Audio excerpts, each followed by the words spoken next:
No. No.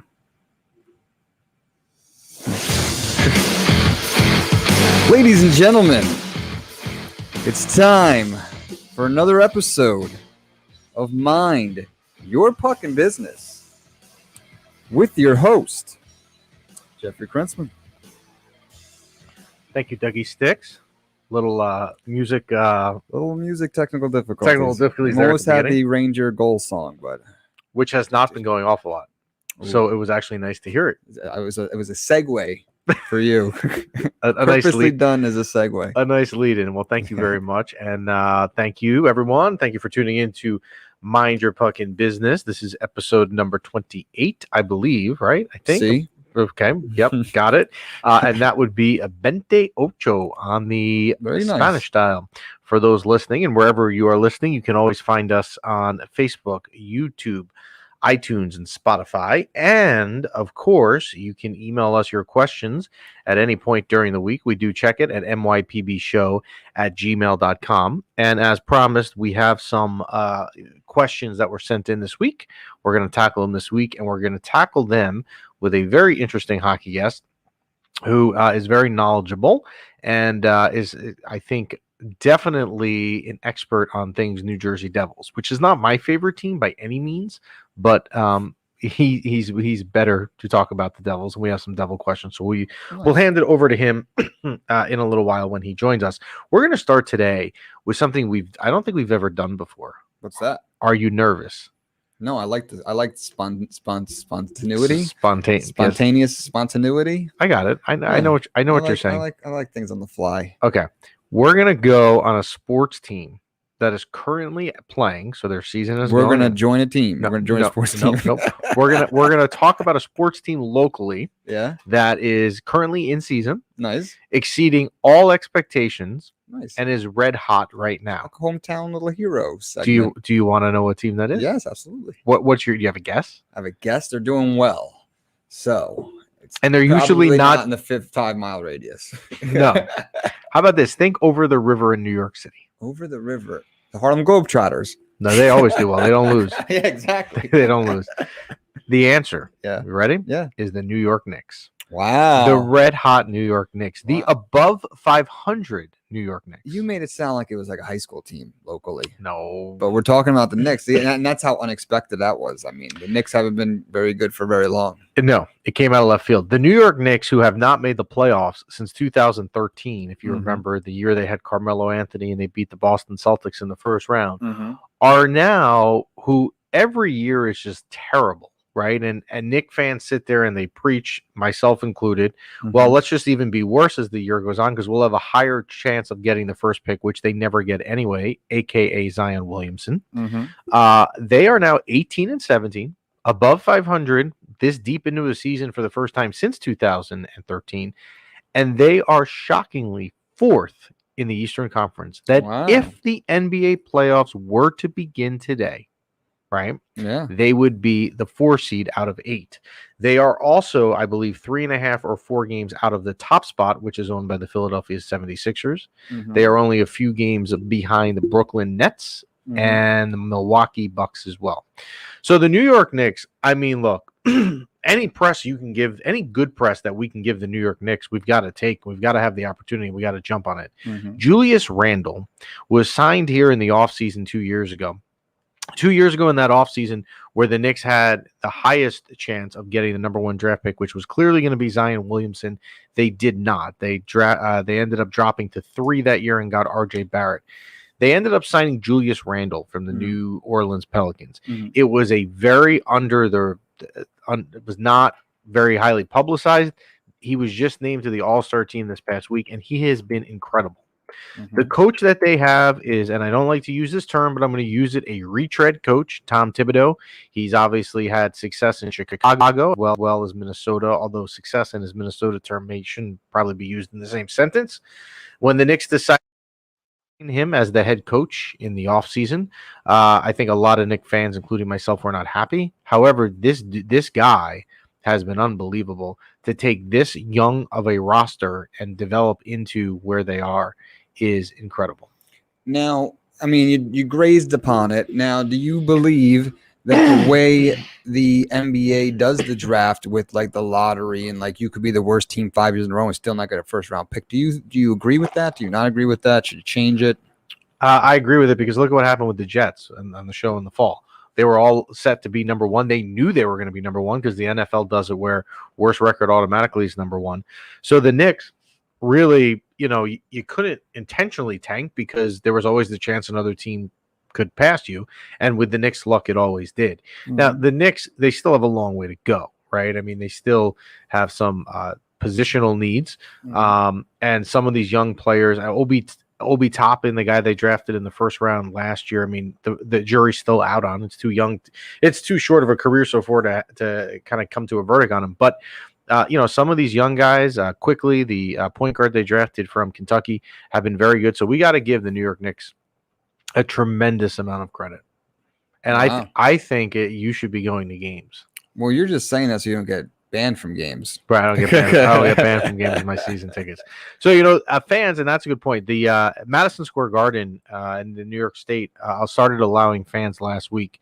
And the New York Knicks had the first game at the Garden with fans, and that was last Tuesday, which was a good game and a loss to the Golden State Warriors. The New York Rangers welcomed fans back at their first game on Friday night against the Bruins. Now, you want to say fans make a difference at games? Sure, that's cool. I'll buy that. But I think what we never really know is how much of a difference they make.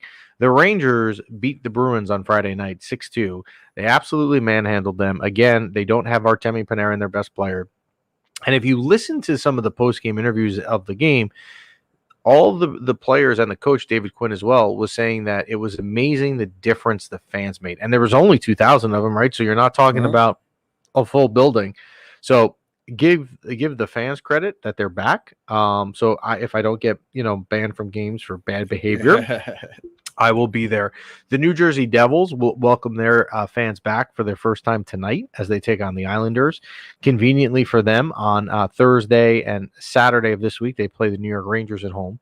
So you'll have the three first games that the Devils will welcome back fans with are really, local opponents. So you also have the opportunity, if you're a fan of the Rangers or the Islanders, to go see your team play in an away arena at the Rock in the Prudential Center. One thing that is going on, and it should be done, and they are strictly enforcing it, so that I should say this as a caveat: if you are going to any of these games, you need a negative COVID test taken within 72 hours of the event start time, a negative PCR test. That's tough. It's tough, man. It is tough. You know what? I debated, and I'm glad now in hindsight I didn't do it. Sunday, the Rangers had a 12 o'clock game versus the Bruins. And for me, with young kids, the 7 o'clock games are not always great. They got to get home. They got to go to bed. Yep. So 12 o'clock games are ideal. I debated taking my son on Sunday to the Bruins game, but good thing I didn't. The Rangers got lit up. It was not a good game. But secondly, going through the process of getting the negative test and all that stuff. And you're also not guaranteed that the test is going to be back in time from some places. So you're really... If you got season tickets, you got to do this every game. You got to get a test. Yeah, you do. That's a lot of, Q-tips in the nose. It is. So not really you get a deviated septum. You end up getting surgery over the summer in the offseason for your deviated septum. So, again, the Devils welcome back fans tonight. So let's start with the Rangers here. Artemi Panarin situation remains the exact same. We said last week, there was a story that came out which was politically driven, which was Artemi Panarin had some issue in 2011 with an assault after practice. It has even come out even further how fabricated this story is, and it's politically based, that they have actually spoken to the teammates that were named in the story as witnesses or were there. None of them have any recollection of this happening. None of them. No one stepped forward. No one stepped forward. Correct. Nobody stepped forward. This culture's not getting canceled. No, it's not. So the Artemi Panarin situation remains the same. And also that means that we don't know when Artemi Panarin is going to come back. And the Rangers need him because from a lack of scoring, we've talked on the show a lot. Mika Zibanejad has been on a rapid free-fall decline this year for some reason, and he's now stuck on 2 goals total for this year. You would be doing that in a half in a lacrosse game. I mean, that's child's play to you back in your day. So, the Artemi Panarin situation needs to hopefully be rectified soon because the Rangers need goals. They need some form of offense, because it's not really coming from anybody else. Maybe you should Colin try out. Blackwell is a guy. Now, this is a name you would know who this guy is. Yeah. Colin Blackwell signed with the Rangers in the offseason and probably had the expectation to just be an AHL player, a minor league player. He has been the Rangers' best player over the last few weeks. Him or maybe Chris Kreider. Wow. So that's how it's going. So we need him back. The Rangers tonight will take on the Buffalo Sabres at the Garden. We're taping the show on Tuesday, March 2nd. And then, as I mentioned, they will spend the next 2 games over in Newark, New Jersey, scenic Newark, New Jersey, downtown, at the Rock. The Rock. Have you ever been there? The Rock? The Rock. I have been to the Prudential Do Center. you like it? Nothing beats the Izod Center. Izod Center really? for life. But Brendan Byrne Arena?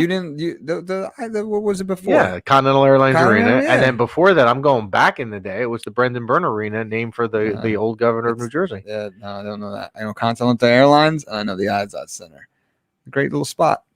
Okay. Shouldn't have left.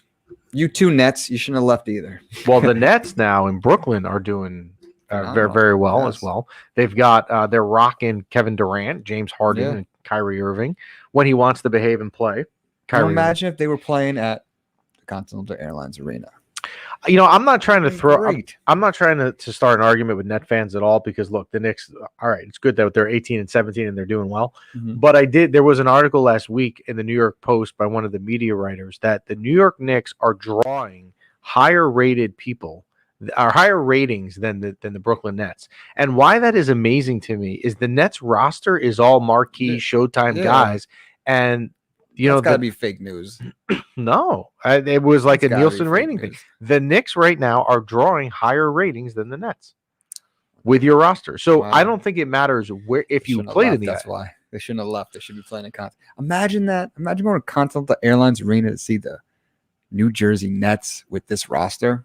Were you a Nets fan growing up? Yeah. Do you remember? So I'm on that. So you've converted me a little bit to a Ranger fan, right? So I like the Rangers now, but I root for as well the New Jersey Devils, and I used to root for the Nets because it was the only 2 teams we had in New Jersey.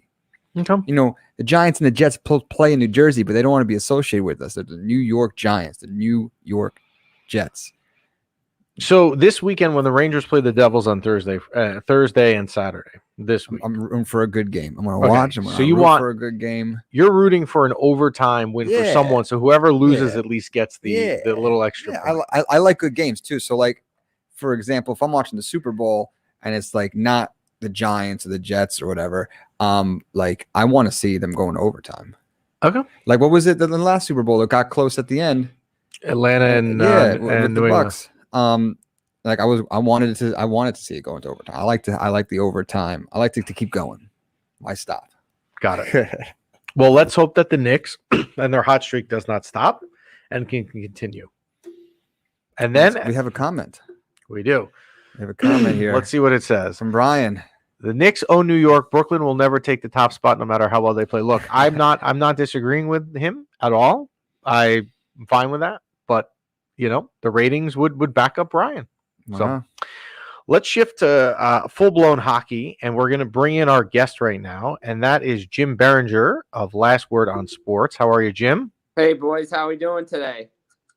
We are good. Great. So, I was talking, I don't know if you were watching, Jim, before you came on. I said, the guest today, I think, is a very knowledgeable hockey guy, but he is by far more of a Devils expert than I could ever possibly be.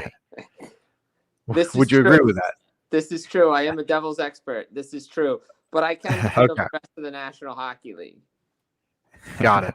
All right. So I'm going to take what I did was I took some Devil questions we've gotten over the last couple of weeks from Devil fans. Okay. And then I've added a couple in there. And then we'll go to some NHL. Go ahead. Super quick. Jim, can you flip your phone to the side? This way we can get, we don't want those bars. We want to see your beautiful face. There we go. Look at that. Oh, yeah. Oh, there yeah. We go. There we go. There we go. Dougie Sticks is not only a co-host, he's also the technical advisor around these studios. Jack of many trades. He's the man. All right, so let's talk here. Jack Hughes. The games that I have watched this year, it seems to me that he has taken the next step. He's improved. It's noticeably improved from last year. Would you agree with that? Absolutely, 100% agree with that. The 12 months off for Jack Hughes has done him wonders. He added size. Last year he was maybe about 160 soaking wet. Now he's about 180 pounds. He put on muscle. He's lean. He's faster. The speed is still there. And, he's looking like the player that the Devils drafted #1 overall. Now, again, as with what the Rangers went through with Kakko and with Lafreniere, it takes time to adjust to a man's game. And not having a year to play against men or develop someplace definitely hurts you. But you have to learn how to play the NHL game. And with Hughes, he worked out, he trained hard, and now he's paying dividends for him from the gym to the ice, and you can see why. Yeah, and it's interesting you said that. I didn't know that he put on weight, and my knock on him when the Rangers were between him and Kakko, I mean, I wanted them to take Hughes, but obviously the Devils made the choice for them, was that Hughes was super skinny. He always seemed small. I did not know that he got up to 180, so obviously he's doing the right things there in the offseason, which you like to see. A rookie that I have been impressed with, I don't watch every Devil game, obviously, but I do watch them when the Rangers are not on. I have been very impressed with this defenseman, Ty Smith. Would you... Oh, yeah. Ty Smith, what do you think? Like, going back, sorry to cut you off there, but like going back to his WHL days, this kid was ready about, I want to say 2 seasons ago when the Devils made the playoffs that one year when they lost to Tampa Bay in 5 games. He was the last cut right before the regular season, and the team thought he was ready then. He didn't have such a great camp last year, but that's okay because guess what? He has developed and it's taken time, worked his way up to the WHL, did his thing, won Defenseman of the Year twice, brought his team deep in Memorial Cups, but you can see why the Devils took him so high, and you can see why he's going to be a cornerstone piece on that defense, something the Devils haven't had since, I would say, Scott Niedermayer, Brian Rafalski, all those names that live up in the banners in Prudential Center. And not the Izod Center, as my partner over here is wishing that they never left. Man. So, Jim, did you ever go to Continental Airlines Arena? I loved going to Continental Airlines Arena. It was 20 minutes from my house. I loved it. Boom. I wasn't against it. Lawyered. I've been lawyered. Thank you, Jim. I've been It was one of the best places to go. You go to the Nets game, you go to the Devils game. It was 20 minutes from our house. The one thing I remember, which is stupid about the Continental Airlines Arena or the Brendan Byrne Arena, was I remember the chicken fingers were awesome. So how is that stupid? It's just stupid. Awesome. It's stupid that's what I remember. It's another tally for the win victory for me and Jim. I'm saying it's just stupid that I remember that. But yes, it is a positive. See, and he would know. All right, so that was a positive story, and that's Ty Smith on the defensive end. Let's go to maybe a negative one. What is going on with PK Subban? I watch these games, and this guy just fires slap shot after slap shot from the point. He is not. I mean, look, he's older, right? So he's not the player he was in Montreal or Nashville. Is it safe to say PK Subban is on the decline here? I mean, there's 2 ways you can look at it. You could say he's not the player that he was in Montreal, and no one's going to deny that fact because in Montreal, he was playing with probably one of the best guys to have on that side, which was Andrei Markov. Markov went to go let him do his thing, and he did the same thing in Nashville. I think he had Ellis on his side. The problem is the Devils don't have a player that is a sit-at-home defenseman to let PK do PK things because that's what he can do. He can just do his thing, go up and down the ice. I will say from last year to this year, he's definitely improved. I think his head is in the game more. The stats may not show it, but he's playing better, but he's definitely on the decline, and no one's denying that. But I think for PK, his focus is back on the ice and not being, this may be taken the wrong way, and I don't want it to be, but he's trying to be an Instagram story and a star. He is. He's on every day. He's more looking after his brand and stuff like that. Mm-hmm. So I think that's where it is, but I think his focus is back on the ice, which is a good thing. It may not show right away, but he's definitely improved than last year. The only issue is that contract. Obviously, he's got 1 year left, and he's probably not going to get traded. But then again, you never know. With Tom Fitzgerald, he can make a move out of nowhere. But safe to say, I don't think anybody's picking up that contract in this type of market. So speaking of trades and Tom Fitzgerald, I know you had something this morning I read before my day got going, and I got here about the possibility of the Devils moving Kyle Palmieri, which certainly would make sense. His contract's up at the end of the year. The Devils are probably not going to the playoffs, and he would be a good guy, as you wrote in the article, that could slide into a playoff team on the second or third line. How likely is it that you think by the end of the year Palmieri's wearing another jersey? To be honest, I don't think it's that likely. As I also wrote in there, I think he's similar to what Chris Kreider was last year. He's a guy that's going to be on the trade market, always going to be talked about, but ends up signing a contract with the team.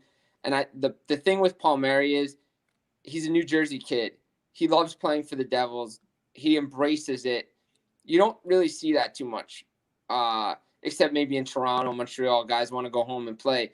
But this kid was born in New Jersey. He raised. He did his thing, and he's playing for the hometown team, and he's looked good. Obviously, he's having a down year. The goals aren't there. The points aren't there. But the whole team's really struggling. They had the COVID issue, so that knocked them out for a couple weeks. And Palmieri, it's obviously his contract year for him. And if the Devils do move him, it's going to have to be at the right price.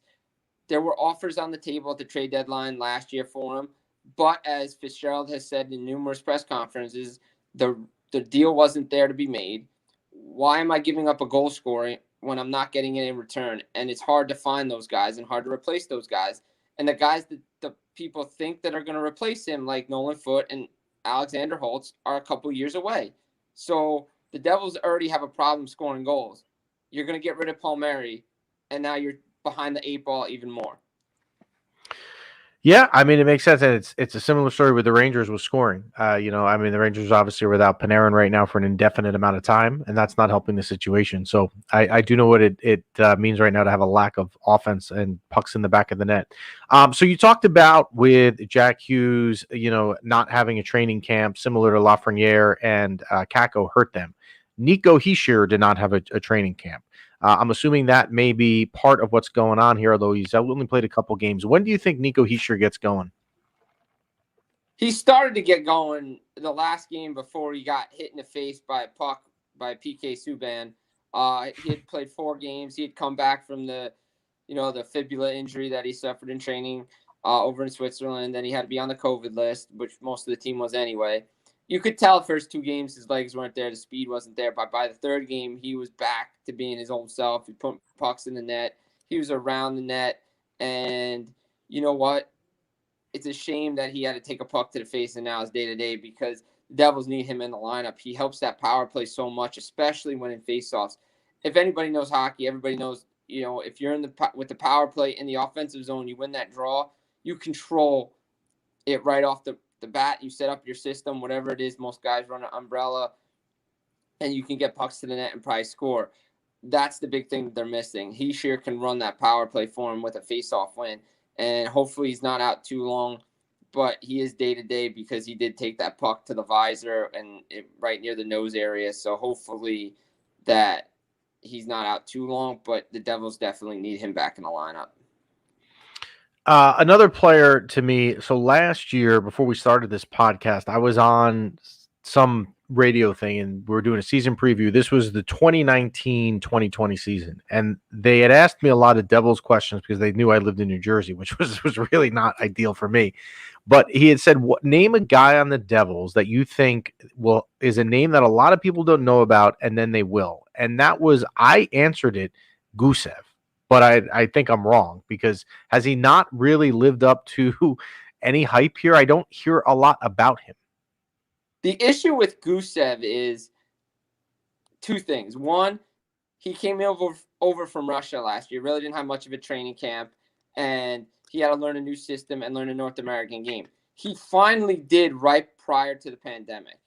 And when the pandemic hit and the league got shut down, it was back to square one for him. And you could see it this year. He's not used to playing NHL-style hockey again. And it takes some time to learn how to do that. Now, that's no excuse for not putting the puck in the net and not playing well. And I had him as a breakout star this year as well because I thought he was going to take the next step.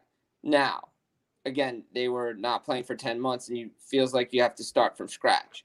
A guy that I'm really impressed with that people really should start looking at is Pavel Zacha, because he's on a 10 game point streak. And he was drafted 6th overall 2015, and he's finally turning into the guy everybody expects him to be. Yeah, he had the game winner the other night up in Buffalo, right? I believe in overtime. Zacha. That's correct. He did. Yes. Well, I mean, it's hard to score bigger goals than that. Can Mackenzie Blackwood, can he be a future everyday goaltender for the next 10 years for this franchise? Yes, he can. He has shown it night in, night out. If it isn't for Mackenzie Blackwood, the Devils probably don't have as many wins as they do and aren't in as many games as they are. He should be considered for the Vezina Trophy if the Devils somehow miraculously make the playoffs, which I don't think they will, because I even have them sitting out of the playoffs. But what he does in the net gives them confidence. And here's the thing. He was I believe he was 5th in Calder voting last year. So just think about that. And ever since he's come up, he's given this team swagger that they needed back there since Martin Brodeur. They've always tried to have somebody, Kincaid, then there was Wedgwood. This kid is it. They signed him to a new 3-year bridge extension. He's probably going to get a longer-term deal. Blackwood is the future for this team. Well, I know as a Ranger fan how good he could be in the 3rd game of the year where he had 40-something saves in MSG back in January. So I know on the other side. So I see we have a question coming in, a Devils question on the feed. I'll put it up. And that is from Brian. What's the one piece the Devils need the most? I mean, I can always say defense. It's easy to say that because they do. I thought maybe Ryan Murray would help them out. He's been in and out, a little bit inconsistent, but he's looked pretty good. Obviously, Ty Smith, we've talked about. He's the future of this team. But that's the one area that they do need to fix the most is defensive help, is just because it's just not – it's too inconsistent. It's not there. That's what they've been known for. They can score goals, but defensively, it all starts from the back end for me. You have your goalie, your solid D, and then you move up to your forwards. Now, we could say the Devils need scoring help too, but every team needs scoring help. Just look around the league. Everybody needs scoring help. And it's so hard to find it. And in this market, you're not going to get it as easily as you think you will. Yeah, I agree. I think the way the league is set up right now, especially with COVID going on, I think the trade market is going to be a little bit different and a little bit harder to acquire guys, particularly top talent. So last Devil question, and I'm going to ask you an NHL question. The last Devil question, in the offseason, I was quite surprised, and we talked about it on the show, that the Devils hired Lindy Ruff. He had been running the defense for the Rangers the previous 2 years, and the Rangers defense had been abysmal. So I had looked at it and said, okay, that for the New York Rangers is addition by subtraction. But he's done it's a young team in New Jersey. They haven't been terrible. I think he's done okay. How would you assess the job Lindy Ruff has done at this point in his first year? I think he's done a good job for the Devils. I mean, look, it's a new system, but if you look what he did in Dallas with Jamie Benn, Tyler Seguin, their points increased, and he brings an offensive system to a team that desperately needs it. You can see Jack Hughes' numbers are up. Zacha's numbers are up. The Devils just can't finish, and that's the problem for them. And like I said, Blackwood and net, they're going to be in every game. Defensively, they just need to be a little bit better, tighten things up, maybe PK a little bit, on their penalty kill, power play, their special teams. That's starting to come around, especially power play with Mark Recchi. The staff is there. They can get it done. It might just going to take some time. And not having a full training camp definitely hurts that because you can't learn a system in 2 weeks before you have to play. And limited practice time also hurts. So I think you kind of have to throw this year away as like a throwaway year and just a learning year. And then hopefully next year when everything gets back to normal, you have a normal training camp, you're going to see a different team and you can assess Lindy Ruff a little bit better. Yeah, and speaking of not finishing, the other day in the Capital game in the final second, Palmieri had the empty net to tie it, and he hits it into the back of John Carlson. I mean, you just that's a perfect example of not being able to finish. I mean, it really is. So, all right, let me ask you one NHL question, and it's starting to get traction here. It's starting to become, I see it more in the media every day, and normally when that happens, it's going to keep getting more news until it does happen, and that is this Jack Eichel situation in Buffalo.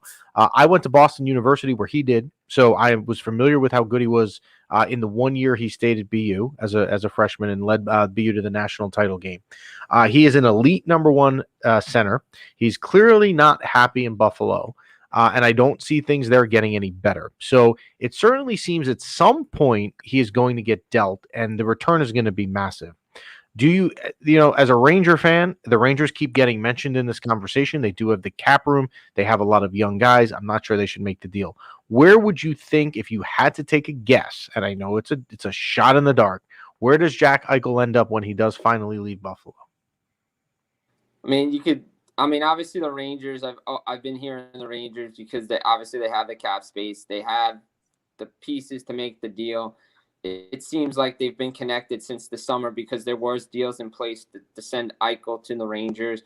Buffalo, I guess, got cold feet or they didn't want to do it. They thought maybe it was just 1 year that Eichel wasn't happy, but it seems it's translating to a second year. The team around him isn't that good. They brought in Taylor Hall. He has 1 goal since the start of the season. Jeff Skinner, a $9 million player that got scratched for 3 games. He's not a 40-goal scorer, and he's not a $9 million player. I've heard Boston involved in it because, uncertainty around David Krejci and Tuukka Rask. So they would have the money to take on that contract if they don't re-sign a guy like that. It's hard to say if a Western Conference team would bring him in because they have depth like, Vegas. Vegas is always in it now because of, they can figure out ways to do it.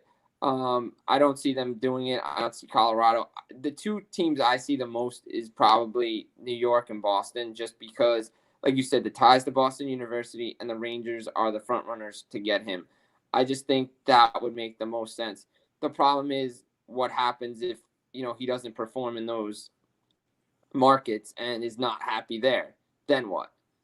Is it a mental thing? Right. Like what's going on with him? It obviously he's injured now. And he hasn't played a couple games.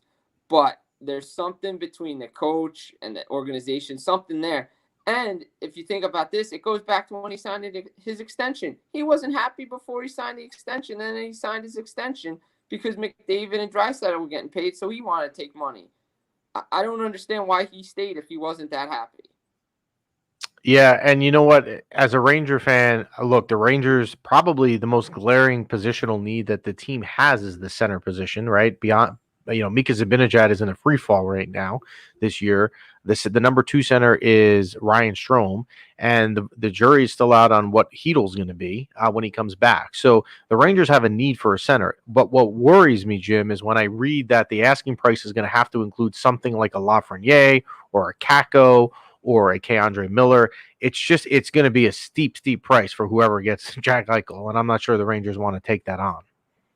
Yeah, I don't know if any team wants to give up a top prospect, the first-round pick, a player that can play now, and just keep adding to it because it's definitely going to be a steep price. It also depends on where he goes, and most likely it's obviously not going to be any of the Canadian teams because, just a quarantine and it's just not probably going to work out up there. And most players don't want to go up there just because it's always on their no move, no trade list. But it'll be interesting to see if other teams figure out a way to step in. I don't think the Devils should be doing it. They have plenty of depth down the middle, especially with Hischier and Hughes. And if Zacha is going to do what he's doing, then they have help down the middle. Not to say that he's not a great ad, but I think they're still rebuilding. I don't think Eichel wants to go to another rebuild type of situation. That's why I think like the Rangers are a little bit further along, and Boston. I mean, it just makes sense if Krejci's not coming back. I believe, if I'm not mistaken, Eichel is also, not only did he go to Boston University, but I am pretty sure he is from Massachusetts. That is where he grew up. So he definitely has ties to the area.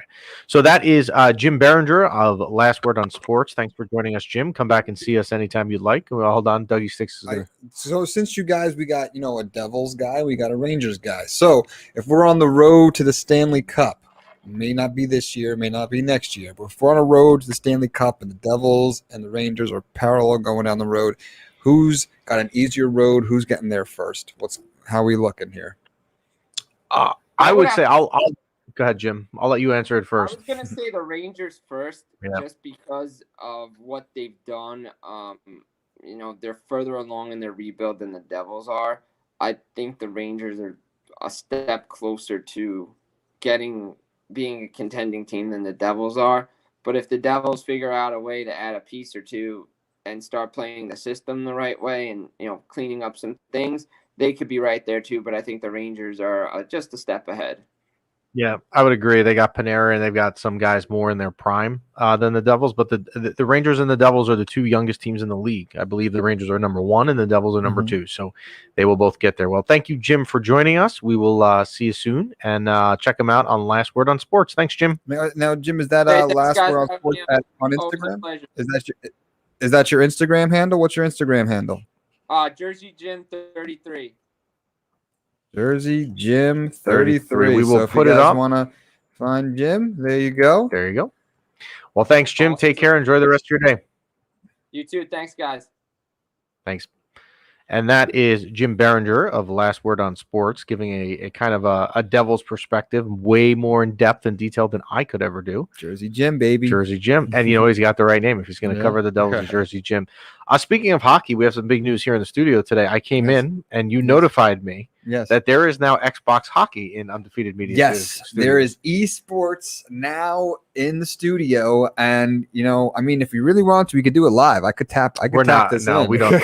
We don't need. Literally, it's one wire that goes to the Xbox. And we could go live here at Undefeated Media, and the people on the interwebs can see the butt kicking. My son would like that. We're not going to do that, but I will say, I may get rid of my normal office for my everyday job and just come start working here. Sure, right? I got space. We could just need a little help with rent, and you can take a room.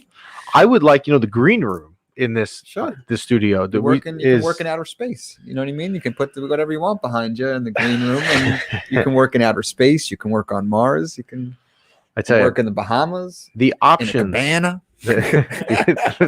the options at Undefeated Media are always good.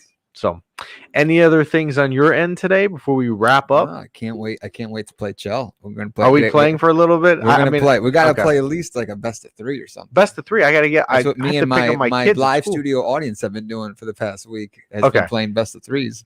I don't know that we'll have time for best of 3. We'll play one. It'll probably be just 2. I'm gonna beat you twice in a row. Look at you!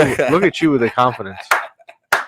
Speaking of best of 3s, I learned last night. I know we've talked about that. I started refereeing these youth hockey leagues around here, and the playoffs for the league starts next week. Ooh. So we got an email yesterday. The playoffs start. So I figured, all right, you know what? We're getting to the end of this. This is good. I was told last night when I was out reffing from one of the coaches that all the series are best of 3. So this thing's going to take a month now. I thought we were done. I thought it was in the clear. Well, most of the early rounds will probably be quick 2-game wins. Hey, let's hope. The better team's gonna win. You know what happened last night? I shouldn't say this, but I'm gonna say it. I'm gonna say it on the air. There was a kid, and I don't know what kid it was. There was a kid on the team that threw up in the penalty box. It's disgusting. It's not. Whatever they pay me as a ref, which is not a lot. It ain't worth it. It ain't worth it. You really narrowed it down. So there's only a couple of kids that threw up in the penalty box this year. That's right. So go work your detective work to find out which one it was. Well, that's it. And again, thank you for tuning in. You can send us more questions. I promised you I was going to get them on the show this week, and I did, particularly the Devils ones. We'll have more questions again next week, and you can always email them at any time to mypbshow@gmail.com, which is up on the screen conveniently because modern technology works. And sometimes, not always. And now, so apparently I am sticking around. I'm playing you in a game of Xbox right now at 11 o'clock in the morning. Yeah, I mean, come on. You're here. You're here. It's set up. Okay. You said you play. I mean, I do. We were gonna. Why wouldn't you want to show your skills off? I mean, I play, but I don't usually play 10:46 in the morning on a Tuesday. Who do you big time esports? You got a main event at 7 o'clock on pay-per-view. I've got to pick up my kids at school because they're in this hybrid. School's not over yet. When school closed? 12 o'clock? No, school closes at 1. And that time. I got a quick couple. What team do you use? So. Me and Brian helps me out here. He's the man behind the cameras helping us out here today. Me and Brian do best of 3. And what we do is, this is like college rules. This is what I did in college. I think Brian did this in college as well. You hit the random button 3 times. So you hit random, you look at the team. You hit random, you look at the team. You hit random, you look at the team. You can pick any 3 of those teams. Or you can hit random one more time, and then you have to be that team. That's what we usually do. But I know you're a diehard Ranger fan, so if you want to do that, you could be the Rangers. I'll be the Devils. We'll have a little Subway series. I'm not scared that about the stats. So we should get the Ridgewood Y, who now helps sponsor this program, should sponsor a Xbox playoff tournament. We're in the works of this. So I'm starting, not just me and you. I'm actually starting an esports league. There's already a Facebook page for it. It's called the New Jersey Wheelers, and it's going to be an esports team, not just for NHL, for all of esports. So get ready for that, because my next door neighbor is Entertainment on Wheels, and he has video game trailers. It's like 10 TVs and 10 Xboxes that we can send one trailer to Waldwick and one trailer to Ridgewood, and they can play against each other. So it's going to be basically like rec basketball. So maybe this summer we will do a Mind Your Puckin' Business and the Ridgewood Y tournament at the Ridgewood Y. In the process. We will talk. We will get Ernie on. Yes, back and then we'll bring all the trailers all the way to the parking lot of Ridgewood Y. Now, are you and I allowed? Is a conflict of interest if you and I enter the tournament? No, I can't see why not. So you want to be in the same team? No, I don't want to be on your team. So you're going to be in one bracket. I'll be in the other bracket, and then like one of us hopefully will win. Or better yet, for drama, we meet in the finals. Yeah. Either way, we win the jackpot. What would the prize be for that? A year membership at the Y. That's a given. Ernie's going to give a Y. Someone can come on and do a guest spot here, so that's another prize. There you go. And then I don't know. They can hang with you. Yeah, sweet. Come hang on the green screen. You know what? It's worth it just if they could see, because every week when I come in here, you have no idea what kind of music is playing in the pre-show warm-up music around here. Oh, yeah. So a lot of times it's Hootie. We like when it's Hootie the Blowfish, but then there are some weeks it just goes in a non-Hootie direction. Super secret station. Hootie and the Blowfish Radio on Pandora. The best summer jams you'll ever hear. If you're not a Hootie fan, don't worry. It's like one Hootie song every 15 songs, but it's like the best. It's like Matchbox 20. It's Three Doors Down. It's like the best summer jam you can. I'm going to leave you with a fun fact. Hootie and the Blowfish, the main guy, Hootie, his real name is Darius Rucker. Do you know who he is good friends with in real life? I know he's a big Miami Dolphins fan. Okay. That's all I got. He is good friends with Mark Messier, the all-time Ranger great, who brought the Stanley Cup to New York. Yes, they are close. They are good friends. Nice. So thanks for tuning in. We appreciate it. Tune in next week. And again, you can find us on Facebook, iTunes, YouTube, or Spotify, whichever you would like. Send your questions along. We'll get them on the show next week. MYPBshow@gmail.com. And I'm going to go try to destroy Dougie Sticks real quickly in some Xbox hockey. So we'll report next week what happens. Yeah, sure. We can keep a tally. We got me and Brian's tally up there. We'll put you on the other side. We'll have a tally. I tell you, I've made it in this world. I have made it in this world. Thanks for tuning in, everybody. Have a good week.